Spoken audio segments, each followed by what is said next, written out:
Welcome back. The old gods are gone, the Legion has been defeated, and the Fourth War is over. But the Night Elves and the Forsaken are without capitals. Lordaeron is an absolute tinderbox waiting to erupt into strife. The Alliance and the Horde have solidified into superblocks. And to top it all off, the two most crucial peacemakers that we have, Thrall and Anduin, are in the Shadowlands. This tension is going to fester over our 2-year-long trip to the Shadowlands. Oh, and also, there's still a humongous sword embedded in the planet.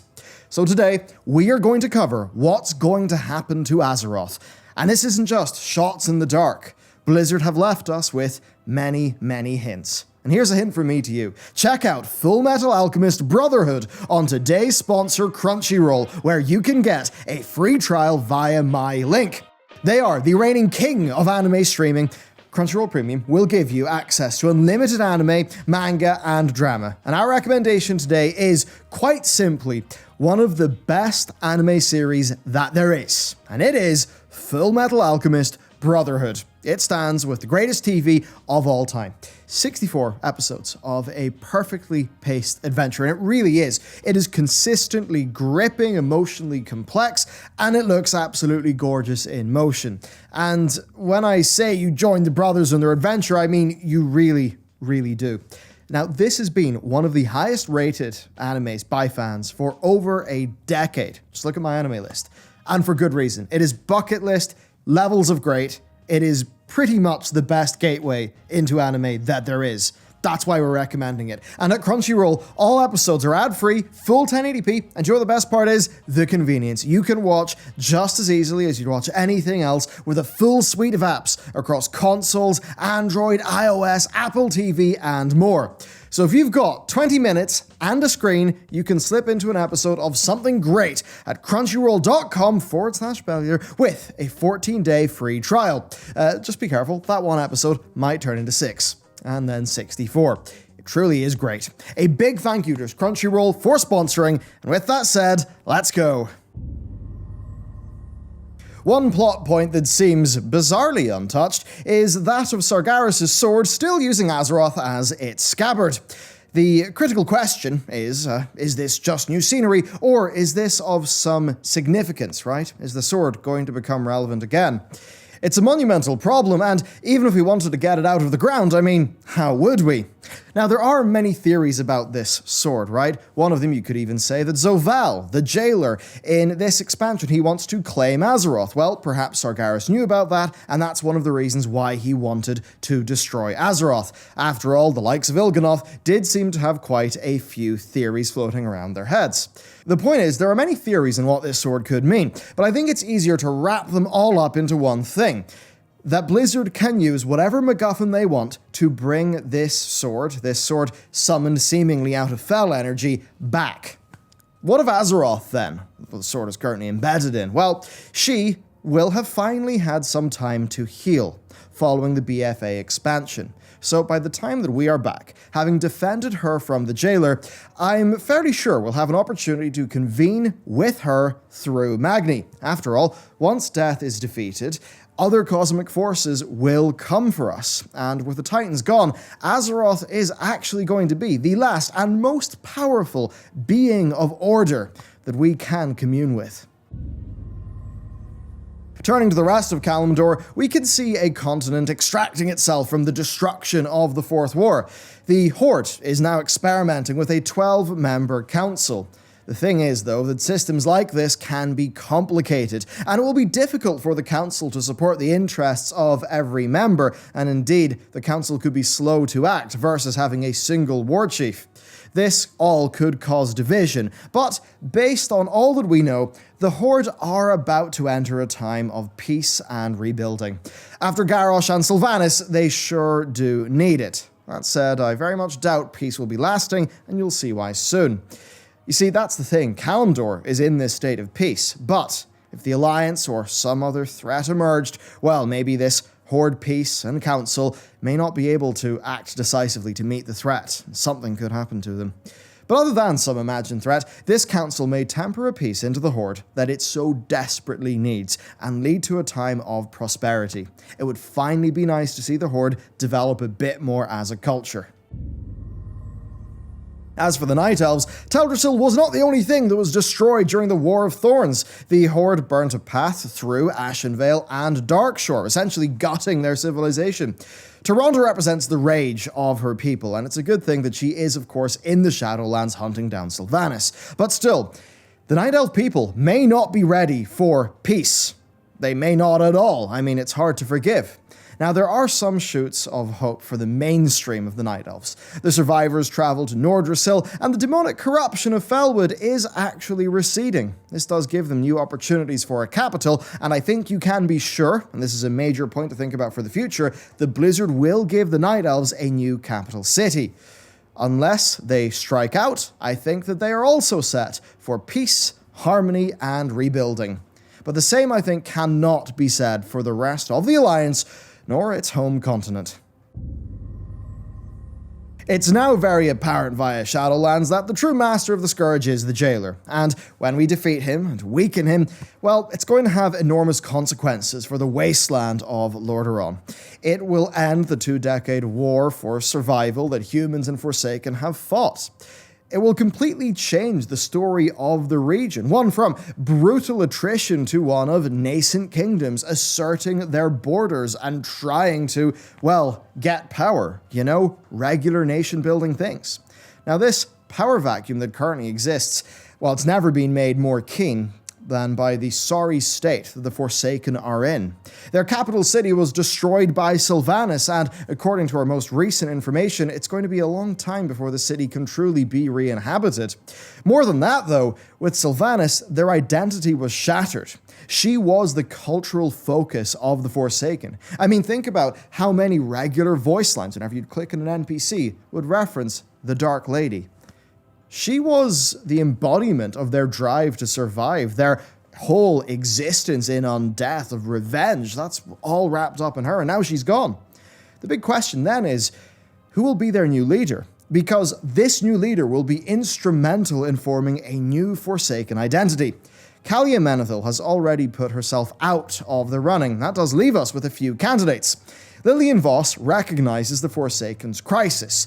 She tells us that she can't let Sylvanas' betrayal destroy what the Forsaken have built, so you could see a bit of her. It seems like she's not somebody who would really want leadership, and some would say that actually does make someone well-suited for leadership. Another candidate, though, an interesting outsider, would be Dalaran, who of course defended against Sylvanas and Saurfang's attacks only to be killed as Teldrassil burnt. Sylvanas later rose her, only for the Alliance, of course, to defeat her forces at Darkshore. Later, though, Dalaran met with Derek Proudmoore, who, of course, himself joined up with the rest of the Forsaken, and Lillian Voss, and this was partially to discuss their place within the Horde. And it's here that I think we see two potential candidates, Dalaran and Derek. Both of them will hate Sylvanas, and a new leader and a new identity that is pretty much rooted in a rejection of the old will be what the rest of the Horde Council will want. However, they are both Alliance-rooted characters. That is something that may frustrate some Horde players, even though you could say that Sylvanas' High Elves, of course, had been in the Alliance at the time of Sylvanas' death. Now, Derek Proudmoore did join the Horde by choice, though, and that is something that could actually look quite good for the new ruling council. To round up, though, the Forsaken are in a rough spot. Their identity has been shattered. Their military has also been shattered. I mean, their special forces a bit wiped out, even though there are a new group of Dark Rangers who have sort of rejoined the fold with the Horde. The humans of Lordaeron, then, are in a better position. They've got Stromguard. They are ready to assert their dominance. The Western Plaguelands is soon going to need a new name, and the Eastern will, I think, soon be housing just the final remnants, the leftovers of the Scourge. So, with the most significant threat of the region being destroyed, survivors will return to the land, and they will begin to carve out new kingdoms. The first hints we got of this was a series of propaganda pamphlets. Now, these were published by a secret organization just before Shadowlands happened, and this organization was called the Scarlet Brotherhood. You can see a full breakdown of them in this video that we did earlier in the year. In those pamphlets, they claim that Anduin was in league with Sylvanas, stating that they actually wanted to divide Lordaeron between their kingdoms. And there's a bunch of other very outlandish stuff, but the core point is that it all is centered around a conspiracy to essentially put the true heir of the Menethil throne on the crown of Stormwind, right? Now, this is a boy that they claim they have that is the true heir that is unbeknownst to anyone else. Now, this is all apparently going to be done via using Genn Greymane because they like how he's a pretty aggro dude, even though he's not the long-term guy they want on the throne. Now, this tells us two things about this Scarlet Brotherhood and what's going on. First up, the people of Lordaeron are turning attention to, well, internal matters. And secondly, there is this power vacuum. I think the Scarlet Brotherhood, seeing that both Sylvanas and Anduin are gone, will want to make their move, and they'll want to start carving out the politics. And when they do, we'll cover this soon, the only guy who's going to be on the throne in Stormwind is, well, Turalyon. You know, somebody who spent 1,000 years up in space before he came down to Azeroth again. The pre-patch then showed us the Argent Crusade, that they are still very much in operation, and that means that they likely will have made great success, great progress in reclaiming the Plaguelands, as we'd even seen a little bit of in Cataclysm. So, will this organization remain in its current form after the Scourge, or will we see a reformed Silver Hand step in to replace the Crusade? Either way, what I think we could see is a transformation from a military organization away from that to the foundation of a new kingdom of Lordaeron for the humans, which would be major. Now, going south and turning to Gilneas is a wreck. The city is split up a little bit. There are the loyal Gilneans, there are groups of affiliated Worgen like the Bloodfangs, who of course are allies of the Alliance, there's bandits, and generally the place is a bit of a wreck after all that has happened. And I mean, in-game, it's not been touched. Surely it's about time for King Genn Greymane of Gilneas to do something other than be Anduin's sort of uncle, right? He is a king of a nation after all, and Sylvanas' forces have been soundly defeated. It's about time for Genn to actually do something. As we turn to the north, the kingdom of Quel'Thalas is going to be entering a period of prosperity. You see, for the first time since the Third War, the Blood Elves are not hounded by, well, magic addiction, cruel leaders, demon lords, or other problems. They have found a genuine ally in the Nightborn and will be vital in forming a new Forsaken identity as they have a think about their allies to the south. Allies who, of course, in great part, were their people many years ago. Now, this all does seem well and good in principle, especially if a good new Forsaken leader can be installed, one who can actually have cultural harmony and unity with the Blood Elves. But still, they could be in a precarious position because Quel'Thalas is the final Horde stronghold in the Eastern Kingdoms. Now, if we think about it, if there's a kingdom of Gilneas, there's already Stromgarde that we know about. There is perhaps something going on in the Plaguelands, more of a human kingdom being carved out there. Well, then it's a situation where they are surrounded by geopolitical rivals. I don't think that they would launch a war, but I do think a war would happen if the Alliance was to be the aggressor. And that is not an absurd thing to say, because Blizzard have teased Alliance internal conflict for a long time. The Horde have had multiple wars of aggression that they have started. And I think if we put this all together, especially with Blizzard's teasing, I think it's very much time soon for the Alliance to get loopy and for them to actually start making aggressive moves. It is time then for the Southern Kingdoms. The Dwarves are in an interesting position. I mean, the Explorers League literally went from delving into trog holes for Titan artifacts to, well, meeting the Titans themselves. The Dwarves have met their makers, they've unified. What happens next? It's hard to say, they're in such a great spot. The three clans have united, all of their lands are at peace. The Dark Irons, I mean, they, I think, have the most opportunity with the deaths of Ragnaros, Nefarian, and the Dark Horde leaving their mountain home uncontested. And this has got major consequences for the entire region. Nearly every villain in the Southern Kingdoms, from the Defias to the Murlocs, in some way has been connected to what's going on in Blackrock Mountain. and theoretically this would mean that Stormwind is significantly more secure than it ever has been. That said, what about those who sit in Stormwind? The Kingdom of Stormwind is now the single most powerful political entity on Azeroth, bar none, and it's going to be facing its own crisis. In the Shadows Rising book, Anduin proclaimed Turalyon as Lord Commander of the Alliance forces. Anduin then, as we know, went to the Shadowlands, and he was kidnapped. He's currently languishing in Torghast. The House of Nobles then appointed Turalyon as the Regent of the Throne. So he's the Regent and the Lord Commander. He basically has the entire might of the Alliance under his control. Now again, Greymane is supportive of him, but Matthias Shaw is not particularly happy with the arrangement, and suffice to say, Matthias Shaw is a well-connected person. Think back to Lordaeron, right? How would Turalyon, a native of Lordaeron, respond to a request by Gen Greymane to really recapture and solidify Gilneas, or perhaps for a new human kingdom or a reinstallment of the throne to actually happen, right? To restore the kingdom of Lordaeron? What would happen there? What would Turalyon do? Would he actually embark on the needed actions to carve that out for the Alliance? I actually think he would. I think Alliance forces would be deployed.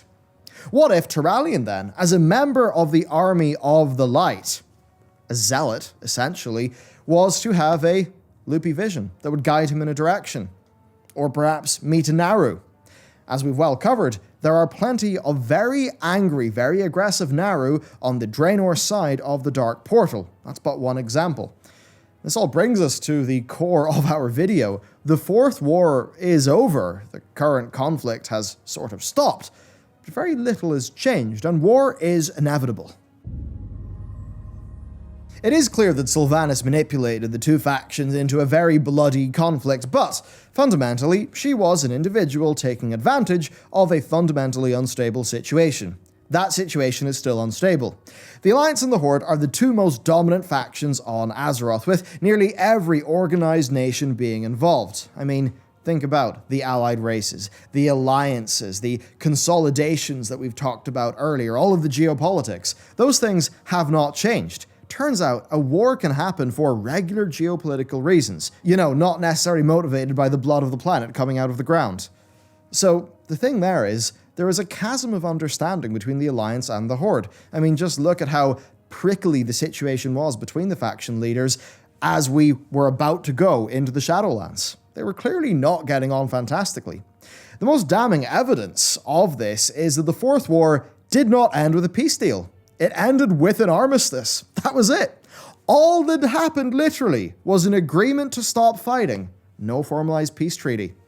So with Anduin, Bane, Thrall, and to a lesser extent Jaina in the Shadowlands, each faction's most significant diplomats are currently occupied. In fact, if you examine the characters who have come with us, such as Kultira and Thessarian, Kalia, I mean, those are all characters who reach across that faction divide. So, with so much goodwill absent, what can we expect realistically on our return? Well, being from Northern Ireland, we couldn't leave out a bit of insurgency.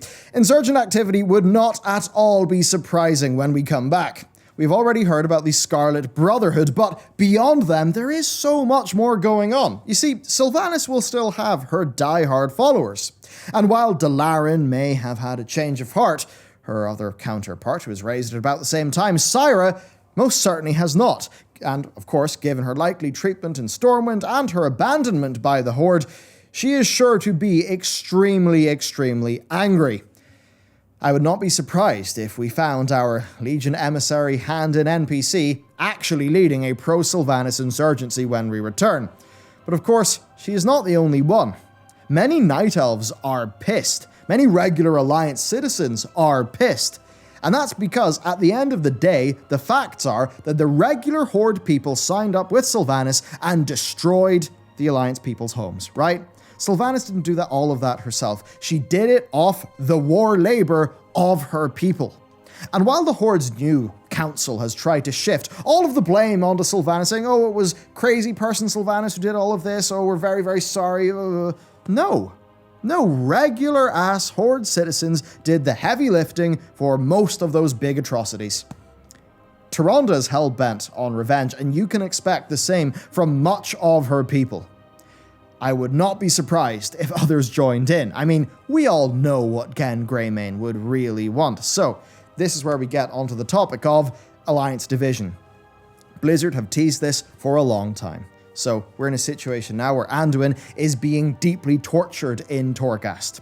We're also in a situation where, in books, Anduin's tug of war between light and void has been directly explicitly hinted at the same time that has happened for Turalyon, while they have also been establishing that the light is almost certainly capable of great evil and the Turalyon is somebody who could absolutely be compromised, all with the Spy Master of Stormwind being very not okay with the situation. Come on. It is just set for an absolute disaster situation with the Alliance and internal conflicts. I think you could absolutely see Tyrande, Gen Greymane, and Turalyon be the aggressors. And you know what? As an Alliance player, I'm down for that. It's not fair that the Horde are the people who have got all of the fun politics for so long, and I think some of the Horde people are pretty damn tired of it too. So yes, I think it's time for Alliance strife to happen and for the goody two-shoes to just be shattered with a good old serving of reality. Because guess what? It is mostly led by a human kingdom, and do you know what human kingdoms are really bloody good at? Going to war. So let's have war. Speaking of war, Lordaeron is a wasteland ready for reclamation and rebuilding. The Menethil line once unified the entire north of that continent, but today, nobody can really claim that right. Well, with the exception of the Scarlet Brotherhood, but they're a very fringe group. So, with the Forsaken's various advances stopped, their capital destroyed, what's going to happen? It's obvious. The regular motivations of nations will run their course. So what's this going to be? First, Gen Greymane, maybe he's going to remember he's king and launch a full reclamation and rebuilding of Gilneas. Then, with the Orithai warfront being won by the Alliance, Danath Trollbane. He's going to have a newly revitalized Stromgarde. He can secure Arathi. Maybe he will expand more. We already know that Tarren Mill is a safe enough hold for the Alliance right now, so perhaps that could expand. With Gilneas on one side and Stromgarde on the other, what is it like for the Forsaken? They've lost their capital city. We can assume that little bits of Tirisfal are still theirs, but it's a ropey situation. Then Andorhal, what's going to go on there? Could that be a flashpoint of tension between the kingdom of maybe new Lordaeron to the north, maybe intent on taking back a bit of a capital, and the reeling Forsaken forces? We just do not know yet, but you can see that it's obvious that so much could happen. And a new human kingdom, one maybe even supported by the Knights of the Silver Hand, reformed nobility, and new allies in Stromgarde and Gilneas, well, that could be a force to be reckoned with. What could happen then? Well, the Forsaken are going to be realizing, oh dear, there are humans stronger than ever before all around us. We need help. They could petition the Horde's council. And then what's going to happen for their allies to the north? Maybe seeing, oh dear, this could all go very bad for us geopolitically, and we could be cut off. Yeah, a lot can happen. We don't know exactly where Blizzard are going to take the story next, but with the likes of the first ones being introduced, it's obvious that it's going to be cosmic and of a massive scale. But through all of that, if players are ever going to care, Azeroth will need to remain relevant. The groups we belong to, the shared history we all have on that planet, that still has to be the emotional core of Warcraft. And to that end, I think that Blizzard does have potentially excellent plot lines going on for Azeroth. As you've seen in today's video, there is so much that's already established, so much that could go on. For now, there is no other existential threat that we really know of that's absolutely pending right now, so there's not going to be a litany of villains left to kill when we return. You know, a bunch of that big Burning Crusade lore that's been wrapped up in a bow. The only thing really left for us to see is how different Azeroth is going to be upon our return. And with that said, that is the end of the video. If you would like to check out some incredible content, do of course hit up Crunchyroll via the link down below. FULLMETAL Alchemist Brotherhood is awesome, and a big thank you to them for supporting the channel. Yeah, man, Azeroth, it's still spinning, right? When we're away in the Shadowlands, stuff's going to be going on. This is what we think's up, right? Based on all the breadcrumbs that we've seen, but I'd love to know, what do you think? What do you think's going to be going down in Azeroth? Let me know. Thank you for watching, and I'll see you next time.